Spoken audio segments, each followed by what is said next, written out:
sambil lambaikan tangannya shalom. Puji Tuhan, kita mau datang ke hadirat Tuhan. Tuhan bisa tahu kita.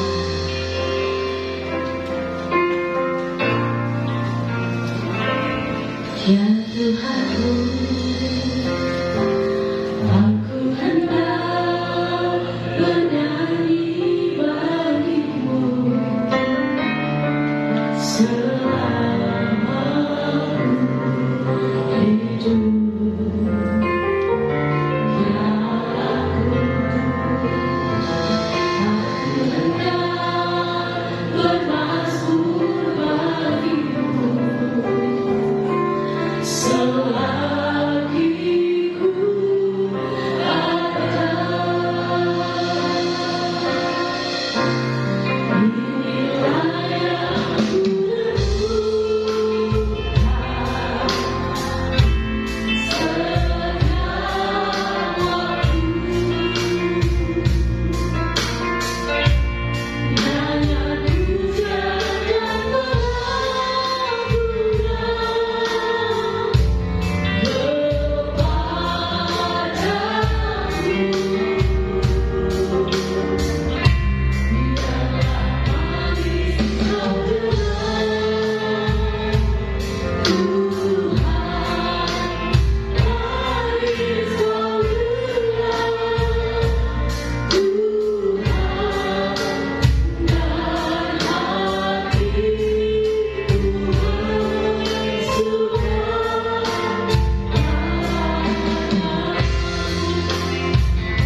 Inilah yang ku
Wow.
Yesus kau segalanya bagiku. Kita akan nyanyikan pujian ini.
mama boleh peluk mereka.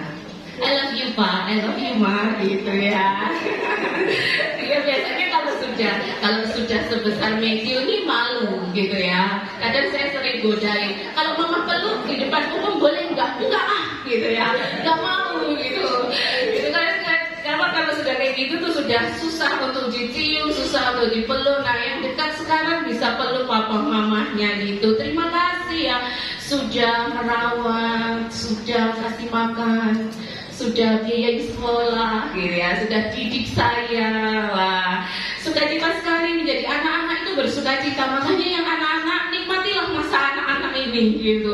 Kalau sudah dewasa sudah mikir macam-macam gitu ya, saya nggak sebutkan, tapi sudah mikir macam-macam. Bapak Ibu masih berlanjut dengan tokoh anak-anak. Di minggu pertama kita bertemu dengan Mephiboset, ada God's favor di sana melalui Daud. Di minggu kemarin kita bertemu dengan Samuel, ada legacy dari Hana dalam hidup Samuel. Di minggu ini kita ketemu dengan siapa? Kita akan buka bersama-sama di dalam Yohanes pasal 6. Anak-anak di Victory ada di sini? Baca bersama-sama ayat ini ya, bersama dengan Tante Kesia. Yohanes pasal 6 ayat 5 mulai sampai ayat yang ke-13. Hanya anak-anak Gen Victory saja yang membacakan. Bapak mama, bapak ibu, oma opa bisa mendengarkan suara mereka ketika mereka membaca firman Tuhan. Yohanes 6 mulai ayat yang ke-5 kita akan baca bersama-sama. Hanya untuk anak-anak Gen Victory saja. Yohanes pasal 6 ayat yang ke-5 mulai sampai ayat yang ke-13. Sudah ketemu semua? Sudah, oke. Anak-anak Gen Victory kita akan baca bersama-sama dalam hitungan kelima, dalam hitungan ketiga, 2, 3. Ketika Yesus memandang sekelilingnya dan melihat bahwa orang banyak berbondong-bondong datang kepadanya, berkatalah ia kepada Filipus, di manakah kita akan membeli roti supaya mereka ini dapat makan? Hal itu dikatakannya untuk mencobai dia, sebab ia sendiri tahu apa yang hendak dilakukannya. 7. Jawab Filipus kepadanya, roti seharga 200 dinar tidak akan cukup untuk mereka ini, sekalipun masing-masing mendapat sepotong kecil saja. Seorang dari murid-muridnya, yaitu Andreas, saudara Simon Petrus, berkata kepadanya, di sini ada seorang anak yang mempunyai 5 roti jelai dan 2 ikan. Tetapi apakah artinya itu untuk orang sebanyak ini? Kata Yesus, suruhlah orang-orang itu duduk. Adapun di tempat itu banyak rumput, maka duduklah orang-orang itu, kira-kira 5.000 laki-laki banyaknya. Lalu Yesus mengambil roti itu, mengucap syukur, dan membagi-bagikannya kepada mereka yang duduk di situ. Demikian juga dibuatnya dengan ikan-ikan itu sebanyak yang mereka kehendaki 12. Dan setelah mereka kenyang, ia berkata kepada murid-muridnya, kumpulkanlah potongan-potongan yang lebih supaya tidak ada yang terbuang. Maka mereka pun mengumpulkannya dan mengisi 12 bakul penuh dengan potongan-potongan dari kelima roti jelai yang lebih setelah orang makan. Ya, suaranya masih bisik-bisik, belum sarapan, jadi belum ada tenaga. Oke, Bapak Ibu, cerita ini dikisahkan di dalam 4 Injil, Matius, Markus, Lukas, Yohanes. Matius 14, Markus 6, Lukas 9, dan Yohanes pasal 6 yang sudah kita baca. Nah, ini merupakan mujizat fenomenal di sepanjang sejarah, karena semua penulis kitab Injil menuliskan kisah ini. Rupanya mereka mengumpulkan data, mereka mengumpulkan fakta untuk bisa menulis tentang kisah ini dan sebagai sebuah kisah atau mujizat yang luar biasa. Kita sepakat dulu ya, bahwa di dalam tangan Tuhan nothing is impossible. Tidak ada sesuatu yang mustahil. Amin. Ya, saya tidak akan membahas tentang mujizatnya 5 roti dan 2 ikan menjadi bisa dimakan 5.000 orang tambah 12 bakul ini sebuah matematika yang tidak masuk di akal. Hanya dari sesuatu yang kecil, sesuatu yang remeh, tapi ketika itu diserahkan ke dalam tangan Tuhan, itu menjadi sesuatu yang luar biasa. Kisah ini terjadi di Betsaida. Betsaida itu di sisi timur laut Danau Tiberias. Ini merupakan daerah pegunungan yang sunyi, dan ada seorang penulis yang menuliskan bahwa kota ini adalah kota wisata yang indah, gitu ya. Ya siapa tahu Bapak Ibu didoakan, siapa tahu di antara Bapak Ibu di antara kita ada yang bisa sampai ke sana. Amin ya. Gitu loh. Ada yang bisa sampai ke sana, bisa lihat nampak tilas di Gunung Sinai, di mana menjadi sebuah kisah. Nah, di daerah di Betsaida, khususnya di sebuah tempat yang bernama Tabga. Olehnya salah satu gereja yang ada di Batam waktu itu membuat nama Tabga ini menjadi nama gerejanya ya, jadi GBI Tabga. Suatu kali Tuhan Yesus berbondong-bondong diikuti oleh banyak orang, berbondong-bondong untuk mengikuti Yesus. Sebenarnya Tuhan Yesus ingin menyingkir, namun mereka mengikuti Tuhan melalui jalan darat. Nah, Tuhan mengajar di situ karena tadi saya jelaskan bahwa daerah itu adalah daerah pegunungan. Mungkin di daerah pegunungan situ Yesus mengajar banyak hal. Yesus mengajar tentang kasih Tuhan, Yesus mengajar tentang surga, Yesus mengajar tentang apa tidak dituliskan memang di dalam Alkitab, tapi saya percaya itu yang Tuhan ajarkan. Tidak terasa waktunya sudah sore, dan Yesus berkata kepada murid-muridnya, kamu harus memberi mereka makan. Kamu harus memberi mereka makan. Di dalam Matius, Markus, Lukas tidak disebutkan Yesus berkata kepada siapa. Hanya ketika Yesus bertanya, apa yang ada padamu? Murid-murid menjawab, kami hanya memiliki 5 roti dan 2 ikan kecil. Tapi di dalam Yohanes ini tadi saya mengajak Bapak Ibu untuk membaca dari Injil Yohanes. Di sana Yesus berkata kepada Filipus, siapa murid Yesus yang berasal dari Betsaida? Ini tidak kuis, saya hanya nanya aja gitu. Murid Yesus yang berasal dari Betsaida itu siapa? Membutuhkan kecepatan tangan. Membutuhkan kecepatan tangan. Ada yang tahu murid Yesus yang berasal dari Betsaida? Tante Ejen?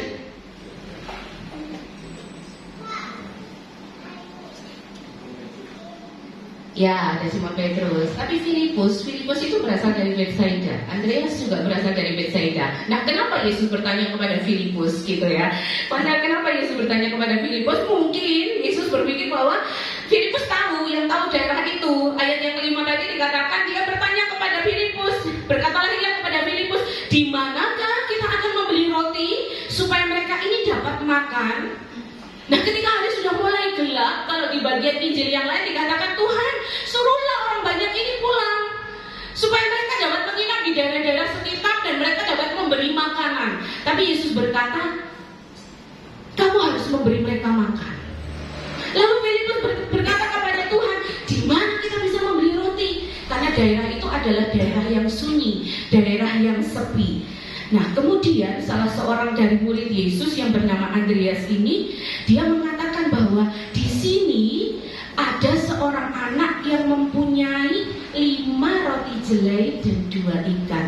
Dalam salinan bahasa Yunani-nya Bapak Ibu, 5 roti jelai dan 2 ikan ini ditulis dalam kata sepotong kecil. Jadi bukan potongan yang besar, tapi potongan yang kecil. Nah, kecil-kecil karena ini anak kecil. Nah, mama-mama biasanya mempunyai peran untuk menyiapkan bekal sekolah ya. Tentunya bekal sekolahnya disesuaikan dengan kemampuan anak itu makan gitu. Jadi dia makannya seberapa banyak. Nah, ini anak kecil ini hanya punya 5 roti jelai dan 2 potong ikan kecil. Jelai Bapak Ibu, roti jelai itu lebih rendah daripada gandum. Gandum adalah makanan pokok dari orang-orang Israel. Nah, roti jelai ini sejenis padi-padian yang tumbuh liar, yang bisa tumbuh di mana aja, yang bisa tumbuh di tempat yang kering, di tempat yang gersang, tidak membutuhkan sesuatu yang spesifik. Nah, roti jelai ini pengganti gandum yang kualitasnya lebih rendah. Harganya kurang dari 1/3 harga gandum. Jadi dia kualitasnya sangat rendah. Kalau tidak ada gandum, maka jelai ini bisa dijadikan bahan konsumsi. Nah, jelai ini ketika sudah ditumbuk, diolah, dibakar, itu nanti menjadi makanan bagi rakyat miskin. Bahkan itu merupakan makanan ternak, karena sebetulnya tidak layak untuk dimakan. Nah, rupanya anak kecil ini bukan dari keluarga yang berada. Anak kecil ini bukan dari keluarga yang kaya. Karena pada waktu si anak kecil ini mengikut Yesus, mamahnya menyiapkan hanya 5 roti jelai. Jelai ini dibakar, kemudian ditumbuk. Nah, setelah dia menjadi tepung, diuleni, dikasih ragi, dikasih air, dikasih sedikit garam. Jadi kalau Bapak Ibu bisa membayangkan seperti rotinya yang dipakai untuk kebab. Nah, kurang lebih kayak gitu. Tapi potongannya nggak selebar itu, ini potongannya kecil. Itu karena dituliskan dalam salinan Yunaninya sepotong kecil. Buahnya keras dan harganya murah. Saya nggak tahu apa yang dipikirkan oleh mamahnya ketika anak ini akan ikut bersama-sama dengan rombongan. Apakah mama papahnya ada di situ? Alkitab nggak tuliskan. Apakah mama papahnya ada di rumah? Hanya anak ini saja. Alkitab tidak tuliskan. Hanya yang tahu, yang jelas, si anak ini ikut dalam rombongan orang banyak untuk mendengarkan apa yang Yesus sampaikan, untuk mendengarkan apa yang Yesus khotbahkan, dan dia membawa bekal. Kemarin saya sempat berpikir ketika saya membaca merenungkan firman Tuhan ini, apakah di sana tidak ada yang membawa bekal? Tentunya ada. Tapi nggak tahu, nggak dituliskan siapa aja yang membawa bekal. Nah, ketika Andreas ini sudah ketemu dengan anak kecil ini, dia membawa ke hadapan Yesus. Tuhan, kami hanya punya 5 roti jelai dan 2 ikan. Lalu Tuhan menerimanya. Dia mengucap syukur, dia berdoa, dan dia mulai membagi-bagikan roti dan ikan itu. Kelompokkanlah orang banyak ini, ada yang 10, ada yang 20, ada yang 50 orang, supaya pembagiannya enak. Dikelompokkan mereka berkelompok-kelompok, lalu mulai dibagi. Roti itu nggak habis, ikan itu nggak habis. Mereka semua, 4 Injil menuliskan bahwa mereka semua makan sampai kenyang. Hanya dari roti yang kecil itu mereka bisa makan sampai kenyang. Dan setelah mereka makan sampai kenyang, Yesus berkata, kumpulkanlah semua sisa-sisa itu. Berapa bakul yang ada? Berapa Bapak Ibu?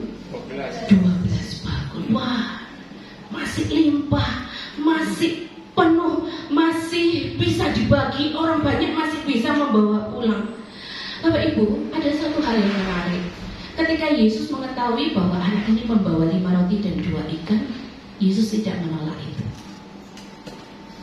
Jangan menganggap remeh sesuatu hal, sekalipun itu kecil. Karena Yesus tidak menolak itu. Respon Filipus dan respon Andreas, saya akan bacakan apa yang dikatakan oleh Filipus. Jawab Filipus kepadanya, roti seharga 200 dinar. Upah pekerja di sana 1 hari itu 1 dinar. Otomatis 200 dinar ini kurang lebih gaji 1 tahun ya. 365 hari kalau sudah dipotong oleh libur tanggal merah, hari Sabat, dipotong-potong, anggap aja 200 dinar. Roti seharga 200 dinar tidak akan cukup untuk mereka ini, sekalipun masing-masing mendapat sepotong kecil saja. Filipus mulai meragukan. Kemudian seorang dari murid-muridnya yaitu Andreas, saudara Simon Petrus, berkata kepadanya, di sini Tuhan ada seorang anak kecil yang mempunyai 5 roti jelai dan 2 ikan. Tapi apakah artinya itu untuk orang sebanyak ini? Tadi Bapak Ibu sudah menyimak ya, yang ikut makan di sana 5.000 laki-laki, belum termasuk perempuan dan anak-anak. Kalau laki-laki ini semuanya suami, punya 1 istri, punya 1 anak, berarti otomatis 15.000. Itu perhitungan ya, secara ngawur saya aja. Kalau semuanya ini bapak-bapak yang punya 1 istri dan punya 1 anak, itu otomatis 15.000. Oke lah, nggak semuanya lah. Lah kalau yang dibawa 2 anak, 3 anak, wah berapa banyak itu. Olehnya Filipus dan Andreas berpikir secara logika mereka, 200 dinar Tuhan nggak mungkin cukup untuk orang sebanyak ini. Kemudian Kemudian Andreas, ada 5 roti 2 ikan, tapi apa artinya untuk orang sebanyak ini? Gak mungkin cukup Tuhan. Mereka lupa siapa yang ada di hadapan mereka. Mereka lupa siapa pribadi yang sedang menantikan anak kecil ini. Siapa pribadi yang sedang membawa 5 roti 2 ikan ini. Siapa pribadi yang sedang mengucap syukur dari hal yang sederhana, kemudian dipecah-pecahkan. Bapak Ibu, siapakah anak kecil ini? Di Alkitab tidak dituliskan namanya ya. Siapa anak kecil ini? Saya mencoba untuk menjelaskan siapa si anak ini ya. Namanya nggak dituliskan di dalam Alkitab. Di dalam Matius, Markus, Lukas, si anak ini nggak disebutkan. Bersyukur dia dicatat oleh Rasul Yohanes di dalam Injilnya. Dia dicatat ada seorang anak kecil, tapi di kitab Injil yang lain tidak dituliskan. Mereka hanya menyebutkan bahwa yang ada pada kami hanya 5 roti dan 2 ikan. Begitu. Tapi di dalam Yohanes ini dituliskan secara kronologis siapa yang menemukan anak itu. Dia berasal dari keluarga yang sederhana. Tadi saya katakan kenapa si Yohanes ini menuliskan, ditegaskan bahwa yang ada pada kami hanya 5 roti jelai. Jelai tadi sudah saya jelaskan ya. Dia tumbuhan semacam padi-padian, pengganti gandum. Ketika panen gandum gagal, maka jelai ini menjadi alternatif makanan utama mereka. Buahnya keras. Dia sebetulnya tidak layak untuk bisa dimakan secara ini, tidak layak. Biasanya dipakai untuk pakan ternak karena dia lebih keras daripada gandum itu sendiri. Harganya rendah, kualitasnya tidak terlalu buruk. Nah, anak kecil ini memang tidak dituliskan namanya. No name, begitu ya, no name nggak dijelaskan. Dan dia berasal dari keluarga sederhana. Dia berasal dari keluarga miskin. Apa yang ada padanya itu remeh, ecek, gitu ya, enggak berarti.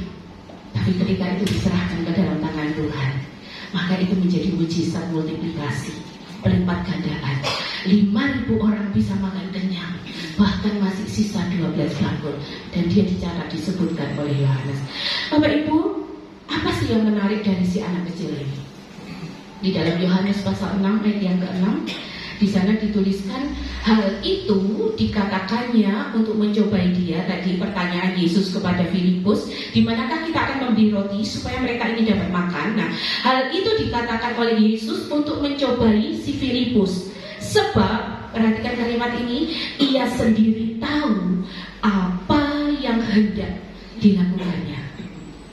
Dia tahu apa yang hendak dilakukannya. Nah, Yesus ini rupanya sedang menantikan kemunculan anak kecil ini. Di antara sekian banyak orang, Yesus tahu bahwa ada seorang anak yang nantinya akan memberikan bekalnya untuk bisa dimakan oleh banyak orang. Kehadiran anak kecil ini itu dinantikan oleh Yesus. Kenapa? Hari ini kita belajar tentang hal ini. Lanjut. Kita akan belajar tentang yang namanya compassion. Apa itu compassion? Welas asih. Apa itu welas asih? Ayo. Belas kasihan. Ya, oke, belas kasihan. Ini bahasa Indonesianya Om. Welas asih bahasa Indonesianya, belas kasihan. Bahasa Inggrisnya compassion. Compassion itu apa? Welas kasih itu apa? Yang Bapak Ibu iya peduli. Oke. Ada yang lain? Compassion itu apa? Belas asih, ya, berbelas kasihan, memiliki welas kasih. Welas kasih ini bagi saya lebih dapat artinya daripada belas kasihan ya. Kalau belas kasihan itu ya saya kasihan sama kamu gitu ya. Tapi welas kasih ini lebih dapat artinya. Bapak Ibu saudara, Bapak Ibu kalau membaca kisah tentang si mujizat ini 5 roti 2 ikan, Bapak Ibu bisa membaca ayat-ayat sebelumnya. Penulis kitab Injil menuliskan seperti ini. Ketika melihat orang banyak, Yesus itu tergerak hatinya oleh belas kasihan. Gitu ya. Ketika dia melihat orang banyak, hatinya tergerak oleh belas kasihan. Ketika melihat orang-orang ini seperti tanpa gembala, mereka pada pergi kemanapun Yesus pergi, hatinya tergerak oleh belas kasihan. Dituliskan selalu hatinya tergerak oleh belas kasihan, oleh belas kasihan. Dan pada saat ketika banyak orang itu berkumpul, Yesus mendemonstrasikan ini melalui pribadi si anak kecil ini. Pagi hari ini saya tidak membahas tentang multiplikasi mujizat yang Tuhan nyatakan, tapi saya akan membahas tentang ini, compassion.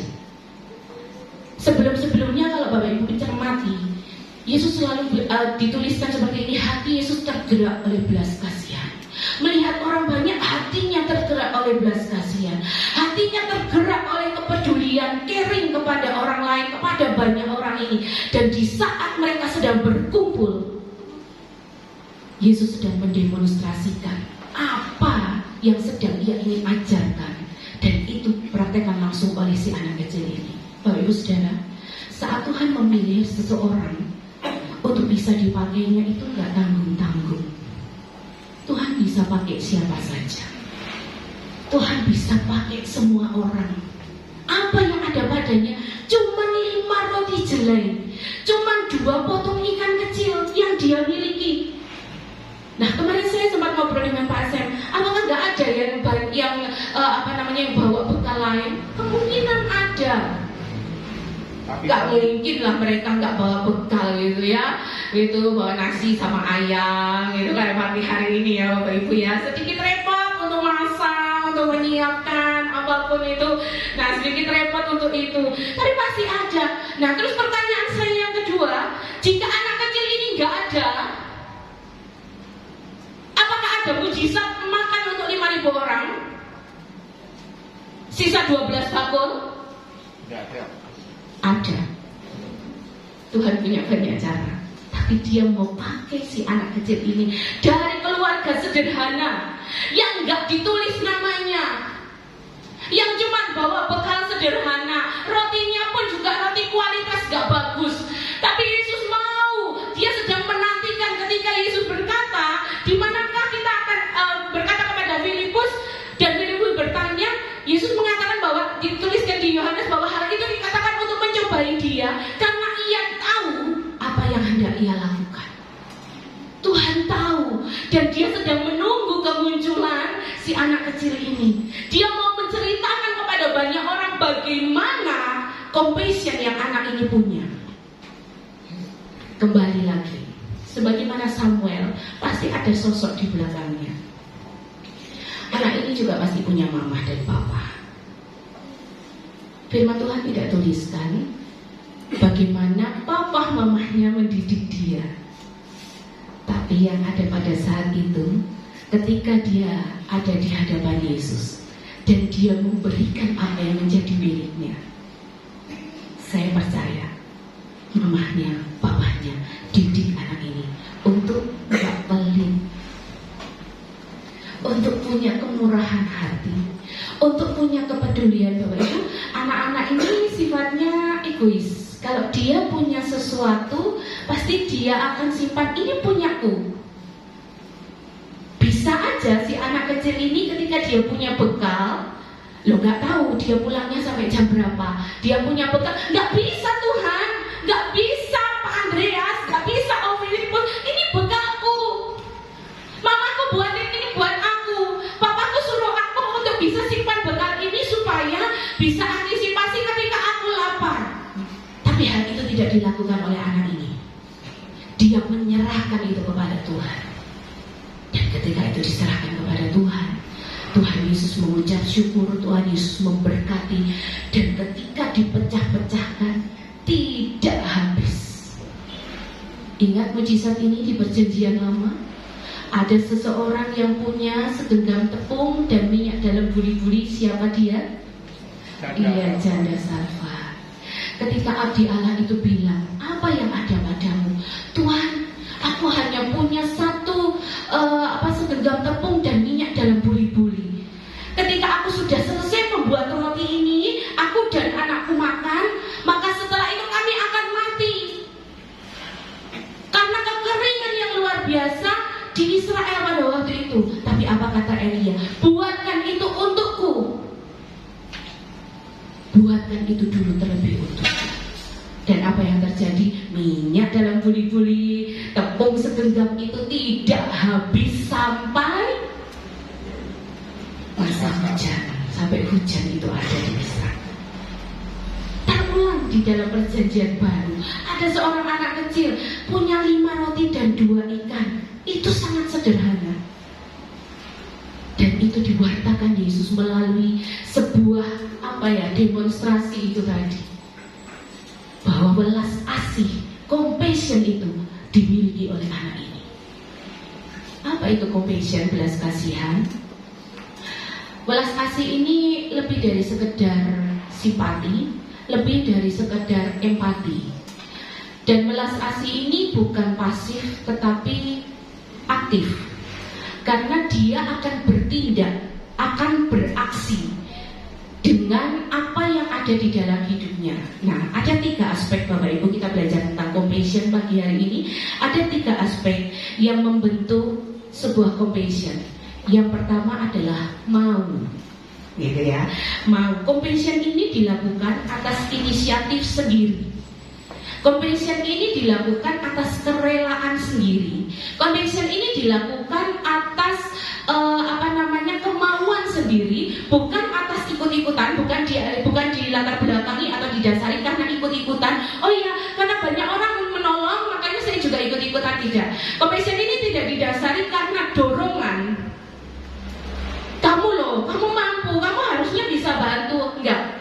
Compassion ini tidak didasari dari paksaan atau atau dipengaruhi dari lingkungan sekitar, tidak. Tapi compassion ini dasar yang pertama adalah niat hati, kerelaan hati, mau dari dalam diri sendiri, inisiatif sendiri, bukan karena orang lain. Nah, ini dimiliki oleh si anak ini. Dia menyerahkan itu.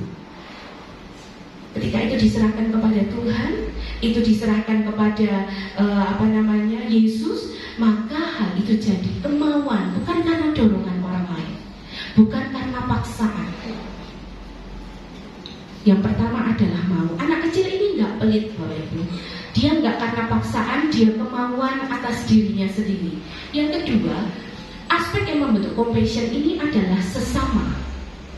Kenapa demikian? Begini, compassion ini berasal dari bahasa Latin com dan passio. Com itu bersama, passio ini menderita. Mau menderita bersama-sama gitu ya. Kalau enak mau, kalau menderita ya mau. Bukan yang negatif, bukan yang negatif. Kalau kamu menderita ya menderita dewe. Kalau kamu sedih ya sedih dewe gitu ya. Kalau kamu sedang dalam kesusahan ya susah dewe. Oh, bukan begitu. Ini sesuatu yang positif gitu ya. Jadi compassion itu sebetulnya arti kalau terjemahan hurufiahnya dalam bahasa Latin menderita bersama-sama, tapi tidak itu. Tapi ada unsur lain. Unsur lainnya begini, compassion ini bukan untuk diri kita sendiri, tapi untuk orang lain. Nah, apa artinya menderita bersama-sama? Begini, dia lebih, tadi saya katakan dia lebih tinggi daripada sekedar simpati. Simpati itu kita tahu bahwa orang itu sedang dalam kesusahan. Oke, saya tahu Bapak Ibu sedang dalam kesusahan gitu ya. Kalau empati, kita bisa merasakan ketika ada di posisi orang tersebut. Saya ngerti benar karena saya mengalami apa yang Bapak Ibu alami. Nah, kayak gitu. Kalau compassion ini lebih dari itu. Bukan hanya sekedar tahu, bukan hanya sekedar ikut merasakan, tidak. Tetapi kita duduk bareng. Terus kemudian orang yang sedang dalam kesusahan ini, ayo bangkit sama-sama. Nah, itu compassion. Jadi kita duduk bersama, kamu sedang dalam kesusahan, kamu sedang nangis, kamu sedang kecewa, kamu sedang sedih, ayo duduk bareng dan ayo bangkit bersama. Ada sesuatu yang dia berikan supaya orang yang ditolong ini itu bisa bangkit. Nah, ini tidak mungkin terwujud kalau tidak ada orang lain. Harus ada sesama, harus ada orang lain di mana kita bisa menunjukkan. Nah, kalau kita menunjukkan hal itu, yang lebih kuat siapa, Bapak Ibu? Yang nolong, benar ya? Kita yang harus lebih kuat karena kita posisinya menolong dia. Nah, olehnya semua orang yang memiliki compassion ini, dia harus beres dengan hatinya dan dia harus kuat. Jangan sampai ketika kita duduk bersama kita ikut terhanyut dengan masalahnya dia. Jangan sampai ketika kita ingin menolong kita ikut melihat bersama-sama gitu ya, ikut ambiar sama-sama, nggak lucu gitu ya. Tapi kita harus strong, kita harus kuat. Olehnya si anak ini, tadi saya katakan, apa yang diajarkan papa mamanya? Salah satunya ya ini. Buktinya apa? Dia lebih kuat. Dia mampu memberikan apa yang dia miliki untuk orang lain. Dia mau melakukan itu. Dan yang ketiga adalah aksi. Compassion itulah aksi dari emosi yang ikut merasakan apa yang dirasakan oleh orang lain, ditunjukkan dengan kepedulian dan memberikan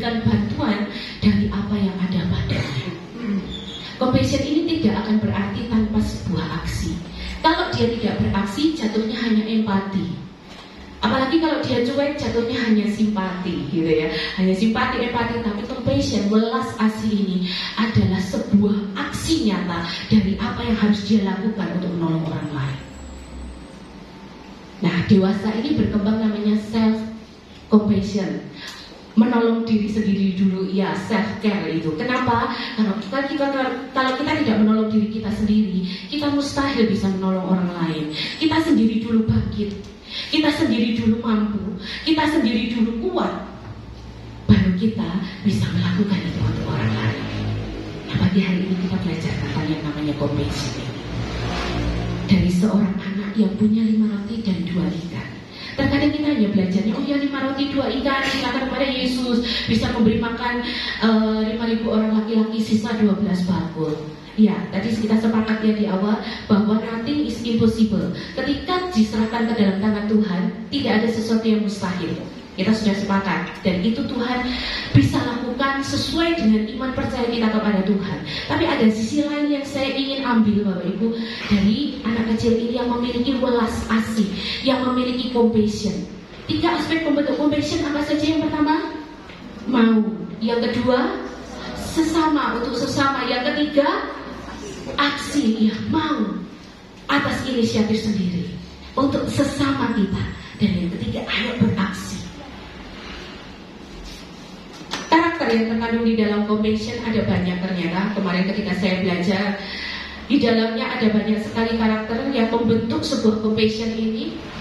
Di antaranya yang saya tuliskan mungkin ini tidak sepenuhnya lengkap, tidak sepenuhnya sempurna, tapi karakter yang terkandung di dalam compassion ini ada empati, ada peduli, itu tadi ya, ada tulus, ada ramah, ada peka, ada rendah hati. Ya, kalau kita nggak rendah hati, kita nggak mungkin bisa melakukan ini. Ada murah hati, dan ada keinginan untuk saling menolong, untuk saling bekerja sama.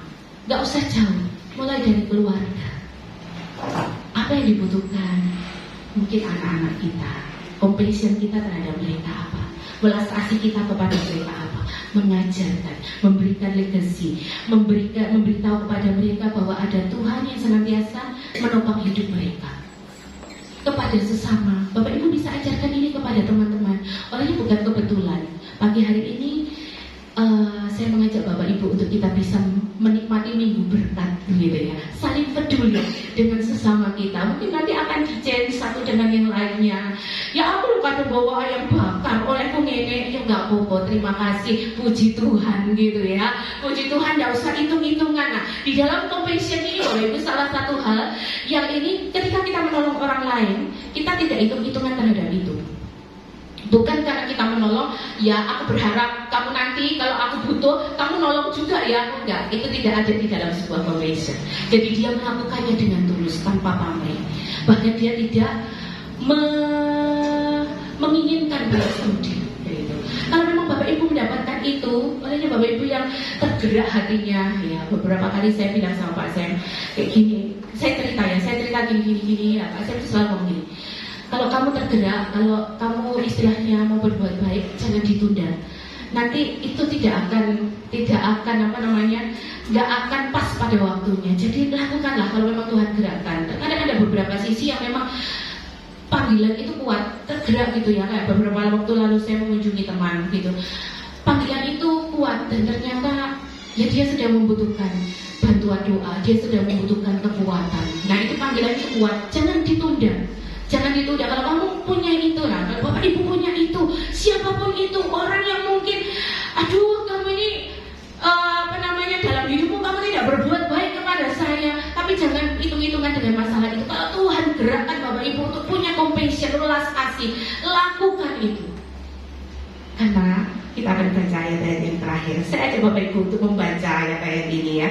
Ayat yang terakhir kita akan baca bersama-sama Amsal 14 ayat 21. Bisa terlihat di depan atau Bapak Ibu bisa menyimak yang belakang mungkin nggak terlalu kelihatan ya. Amsal 14 ayat 21. Kita akan baca bersama-sama ayat ini dalam hitungan ketiga mulai. Amsal 14 ayat 21, 2, 3. Siapa menghina sesamanya berbuat dosa, tetapi berbahagialah orang yang menaruh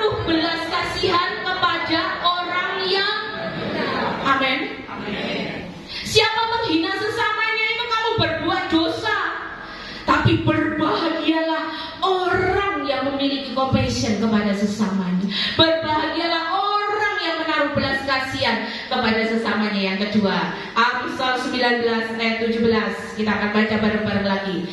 Amsal 19 ayat 17, hitungan ketiga kita akan membaca bersama-sama lagi. 2, 3.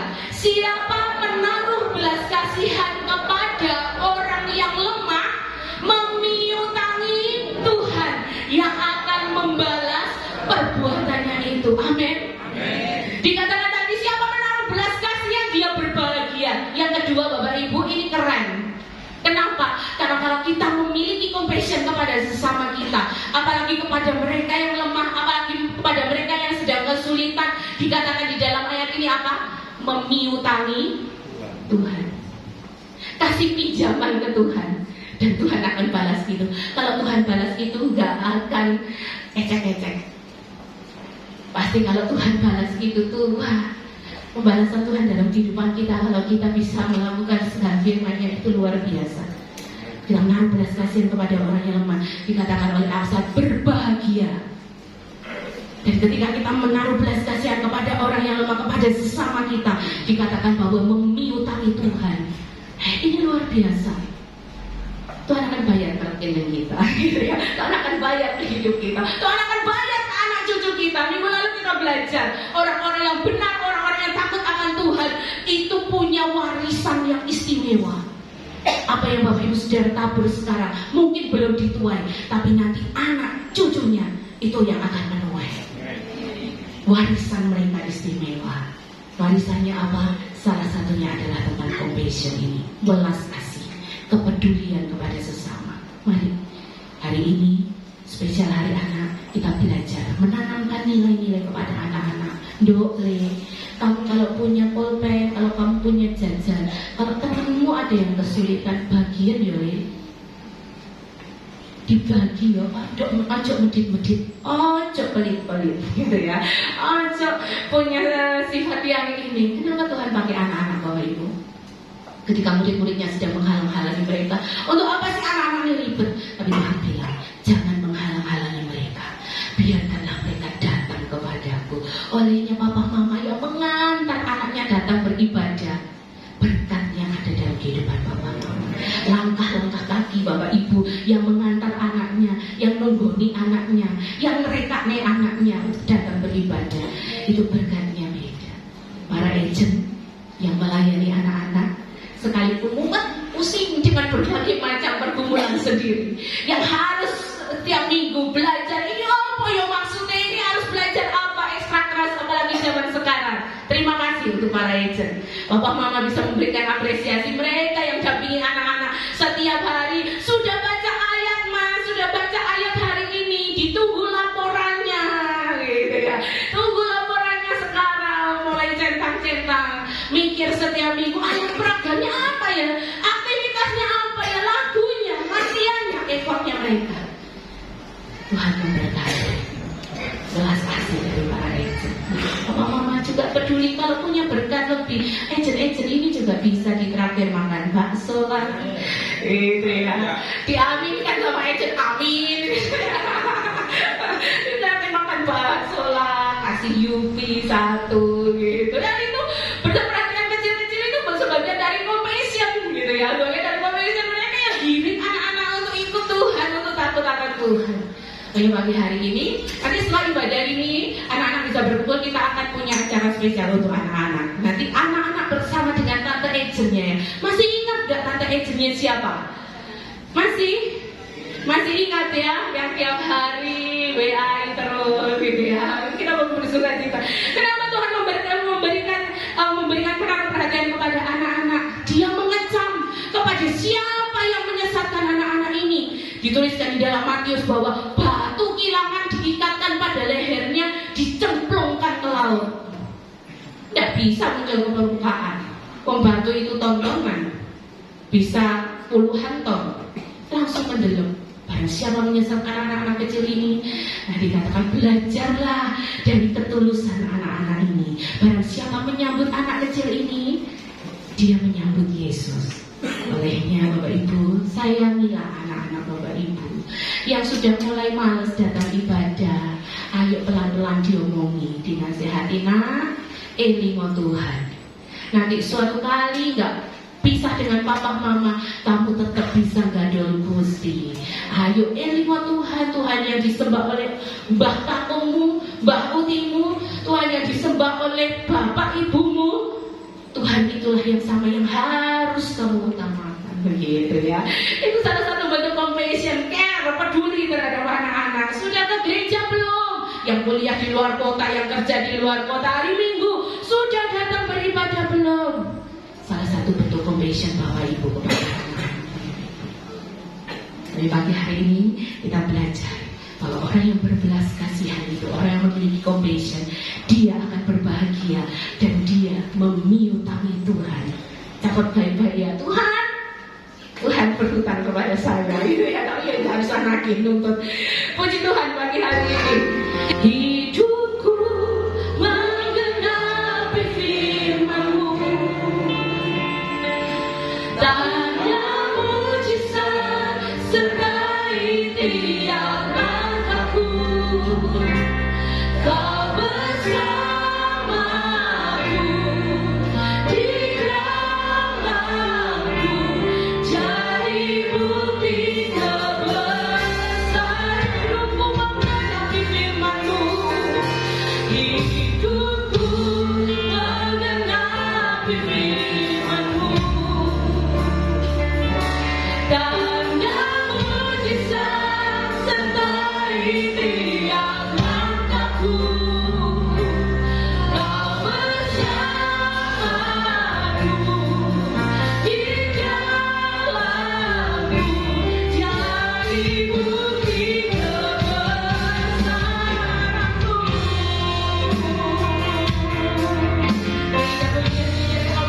Tuhan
yang dikasih Tuhan, terimalah, turunlah kiranya berkat, nikmat, sejahtera dari Allah Bapa di surga, kasih sayang dari Tuhan Yesus, persekutuan dalam kuasa Roh Kudus. Tuhan memberkati. Diakhiri semua di dalam nama Tuhan Yesus Kristus. Haleluya.